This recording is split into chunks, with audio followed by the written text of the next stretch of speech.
It's been a long time coming, but I know my vibe tribe's loyal. Oh, yes, you are. Well, what's up, Vibe Tribe? It's your girl, Davida. And if you're new to my channel, I'm so glad that you found me.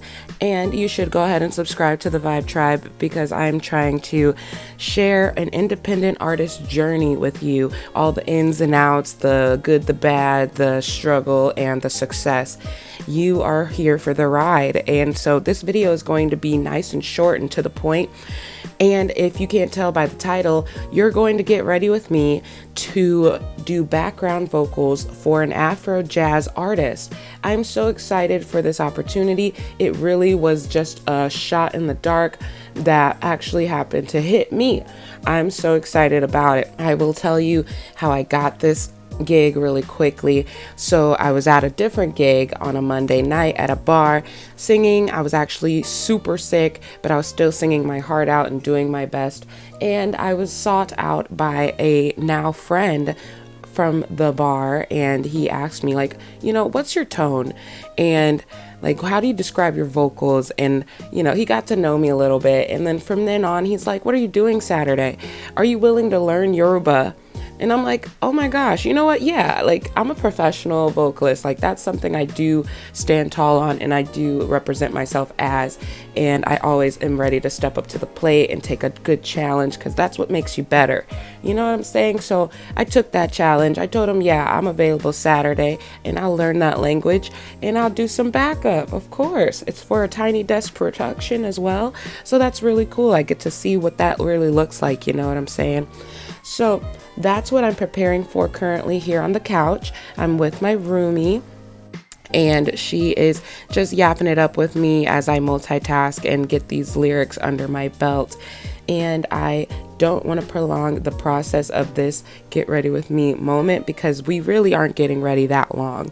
You're going to see this clip for a little bit and then we're going to hop right into tomorrow, which is the day of the gig.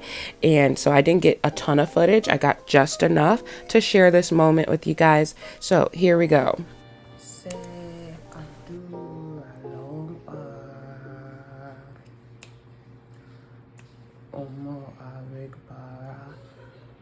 Omo Agbarako. So Benu Bebe Aregba. Benu Bebe Aregba. Bokanba Timo. I'm not very sure. But peep the hair. All right, y'all, do not judge my pronunciation. It was definitely fixed when I arrived to the location. I just wanted to share with you like how it was going because it wasn't too many lyrics to memorize, so I do think I got it down for the most part. The hardest part was actually the notes. Finding those notes was a little difficult because it's jazz and we didn't have like stripped vocals to really go off of. So I was listening really hard to the track and just paying attention to how many parts there were and deciding whether or not I was going to sing alto or soprano. There was one other female singer and then two male singers. So I knew for a fact that like there was a possibility I'd be singing alto because I don't know. I feel like a lot of people don't volunteer for alto because it is like the note in the middle and you have to find that note and you have to be really confident in the note you're singing so that everyone else can just thrive and whatnot.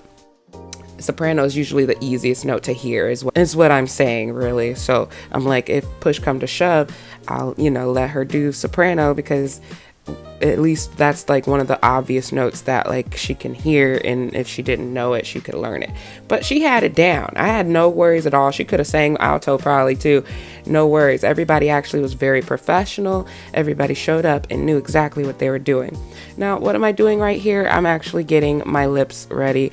I'm in the Uber right now as we speak. I think he's African too, which is funny, the driver.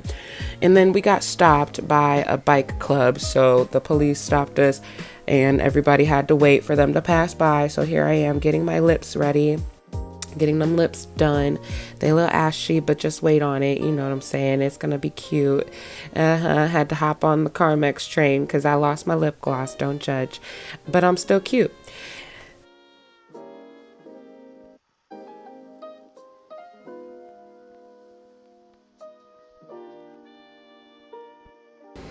All right, so I got to this location pretty early, but I am excited for what is to come. I feel like I got the lyrics down. I feel like I'm gonna speak the language pretty well. I'm gonna ask what the translation is because I don't even know what I'm singing. And yeah, and I had to do this whole thing barefaced. So I thought, why not make some bangs? This whole video was supposed to be voiceover, but I decided to just talk for right now because it's quick and easy.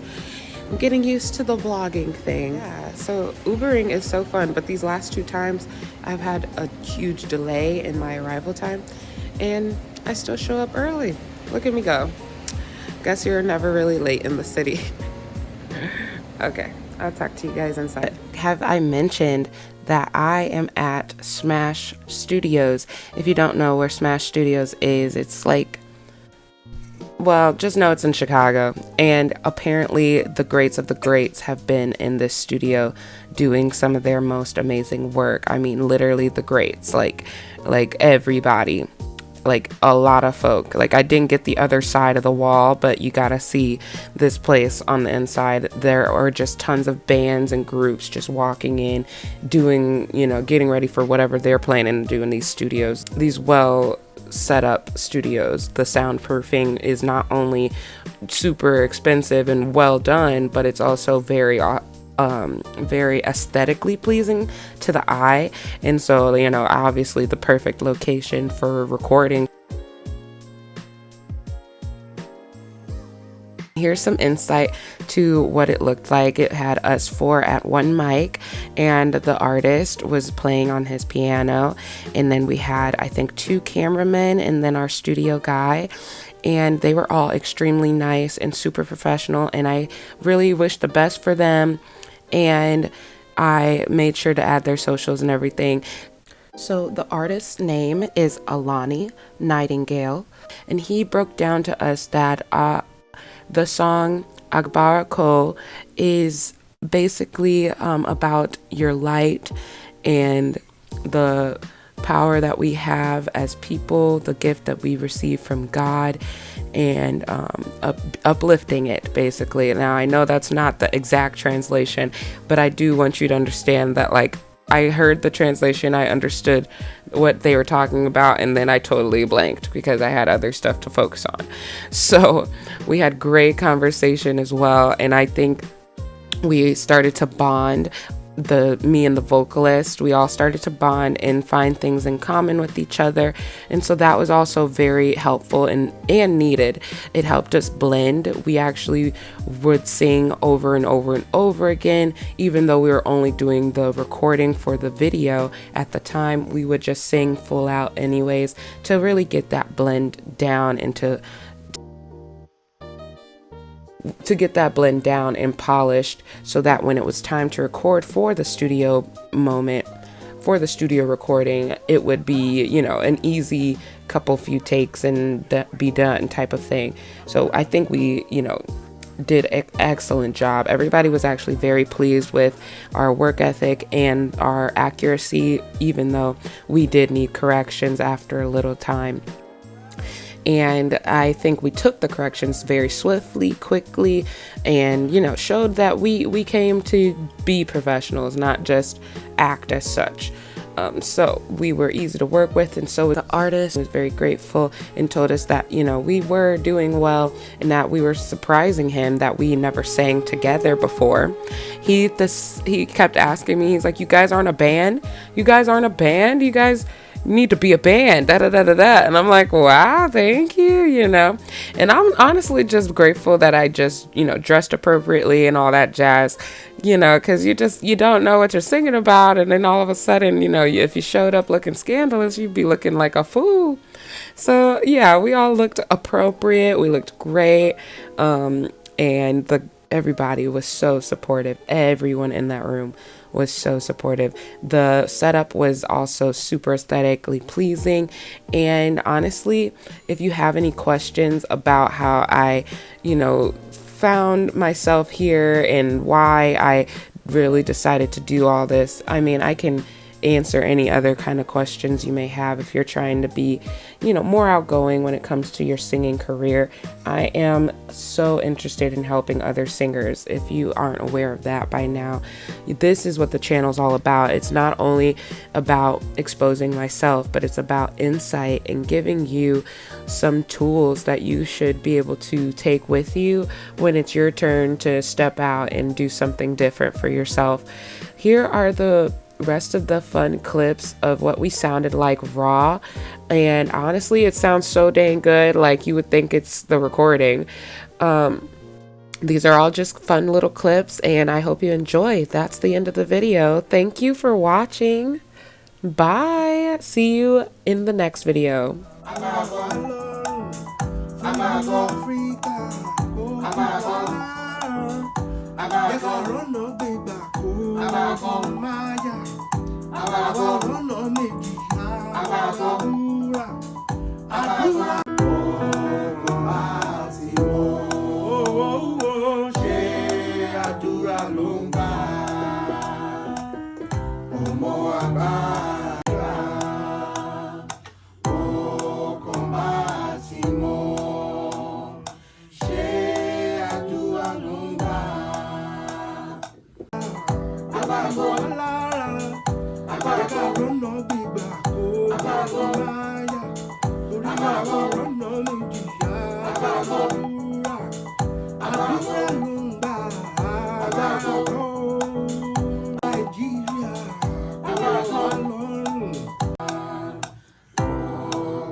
Àdúrà ló ń gbà, ọmọ agbára kọ́ mi lámì sí láti la ṣe bẹ́ẹ̀nu bá bèrè àrígbà. That's a mouthful. Where is it that you guys?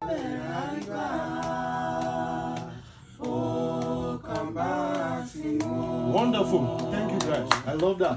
David, I'll sing it for you so you don't mess it up. It's not hard, you only choose to not say